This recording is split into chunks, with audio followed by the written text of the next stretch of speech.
Assalamualaikum warahmatullahi wabarakatuh. Kembali lagi di channel Cahaya Zaman. Dalam kesempatan kali ini, Cahaya Zaman mencoba membahas tentang 7 binatang yang sebaiknya dibunuh. Lalu, jika diciptakan untuk dibunuh, kenapa Allah Subhanahu wa Ta'ala menciptakannya? Dan apa pengaruhnya bagi kehidupan jika hewan tersebut tidak dibunuh? Untuk itu, simak video ini sampai selesai supaya penjelasan ini tidak tersesat. Segala apa yang di langit dan di bumi memiliki maksud dan tujuan yang telah ditetapkan. Di dunia ini, ada beberapa hewan yang halal untuk dimakan dagingnya. Ada pula yang haram meskipun hanya air liurnya. Ada binatang yang dilindungi dan dimuliakan, hingga tidak diperbolehkan bagi manusia untuk membunuhnya. Ada pula binatang yang disunahkan untuk dibunuh. Semuanya itu merupakan hukum yang memiliki sebab akibat. Meskipun beberapa di antaranya tetaplah rahasia Allah Subhanahu wa Ta'ala dan bukan hak kita untuk meminta penjelasannya. Di dalam hadis sendiri, setidaknya ada 7 binatang yang disunahkan untuk dibunuh. Jika kamu menemui di jalan, beberapa di antaranya sangatlah berbahaya, liar dan buas, bahkan beracun. Sementara sisanya ada di sekeliling kita, membaur tanpa kita sadari. Apa saja 7 binatang tersebut? Nabi SAW bersabda yang artinya, ada 5 hewan membahayakan yang boleh dibunuh di tempat halal dan haram, yaitu ular, burung gagak yang berwarna belang-belang, tikus, anjing yang suka menggigit, dan burung budaya. Tapi jangan lupa, jika kalian suka dengan video ini, silahkan klik tombol like, tulis komentar kalian di kolom komentar, dan jangan lupa juga kalian klik tombol subscribe untuk berlangganan. Burung gagak. Burung gagak merupakan salah satu jenis burung yang kerap diidentikan dengan kematian. Dari mata, ulu hingga kakinya biasanya berwarna hitam. Akan tetapi, tidak semua gagak yang boleh dan dianjurkan untuk dibunuh. Setidaknya, bukan burung gagak yang umum dan bisa kita lihat. Burung gagak yang dianjurkan untuk dibunuh sesuai dengan ajaran Nabi SAW adalah burung gagak dengan warna putih pada bulu dada dan punggung. Entah karena alasan apa, hanya Rasulullah SAW dan Allah Subhanahu wa Ta'ala yang tahu makna dibalik itu semua. Tikus. Tidak hanya menjijikan, namun tikus juga membawa banyak bibit penyakit karena lingkungannya yang kotor dan najis. Jika di rumahmu terdapat banyak tikus, maka salah satu cara untuk mendapatkan banyak pahala adalah dengan membasminya. Akan tetapi, pembunuhan massal terhadap tikus tidaklah cukup untuk membebaskanmu dari binatang pengerat yang satu ini. Kamu juga harus senantiasa menjaga kebersihan tempat tinggal dan lingkunganmu. Dengan begitu, tikus tidak akan berani datang lagi. Kalajengking. Jika kamu sedang berkemah di alam liar, pastikan untuk menggebah pakaian dan barang-barang terlebih dahulu sebelum dibawa pulang. Karena kalajengking merupakan salah satu binatang yang sangat suka bersembunyi di sela-sela kehangatan dan aktivitas manusia.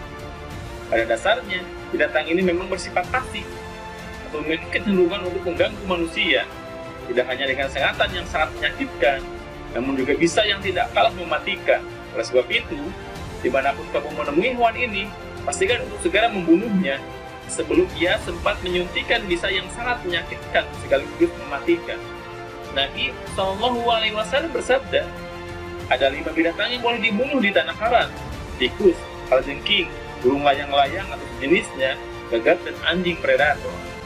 Hadis riwayat Muslim. Cicak atau tokek. Meskipun cicak dapat membantu manusia dalam membasmi nyamuk-nyamuk yang mengganggu, namun Rasulullah SAW membenci hewan ini. Beliau bersabda, dahulu cicak ikut membantu meniup api dengan maksud untuk membakar Nabi Ibrahim alaihissalam. Hadis riwayat Bukhari. Selain itu, cicak besar atau yang juga disebut dengan tokek juga pernah hampir mencelakakan Rasulullah SAW ketika beliau bersembunyi di Gua Sur dari sekawanan kaum Quraisy. Seekor tokek bersembunyi sehingga menarik perhatian para pengejar Rasul. Untungnya, dari laba-laba yang tersusun rapi membuat kaum Quraisy membatalkan niatnya untuk memeriksa gua tersebut. Tidak sampai di sana, cicak juga sering dan suka mengganggu manusia.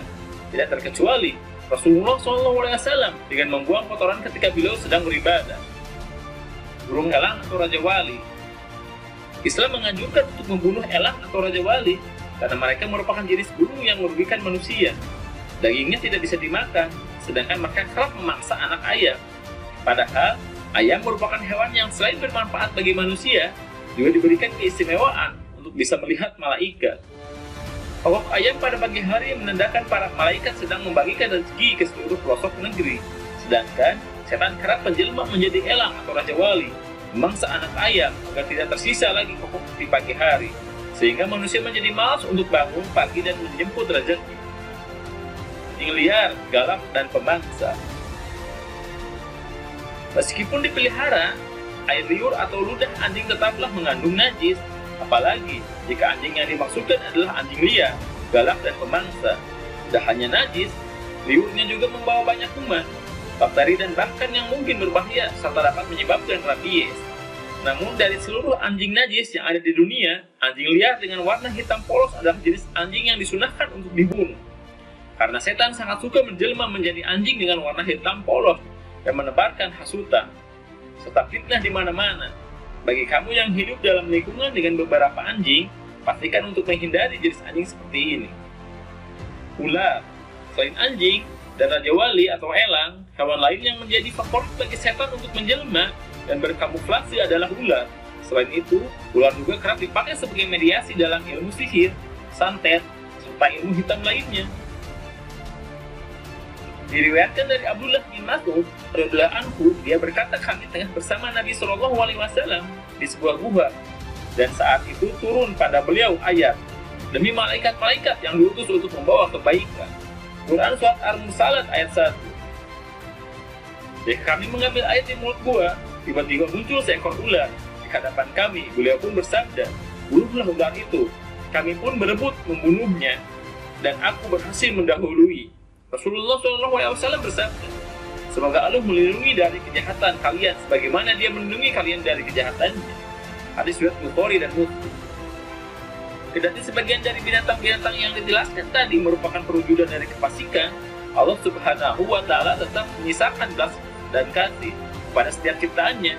Adapun cara yang benar dalam membunuh binatang tersebut adalah dengan membunuhnya dalam sekali pukulan tanpa menyiksa apalagi menganiaya. Dengan begitu, apa yang kita lakukan tidak semata hanya untuk puasa, namun benar-benar demi menjunjung tinggi ajaran.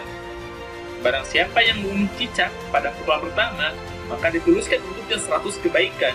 Bunuhnya pada pukulan kedua, maka dia mendapatkan pahala kurang dari itu. Dan pada pukulan ketiga, maka dia mendapatkan pahala kurang dari itu.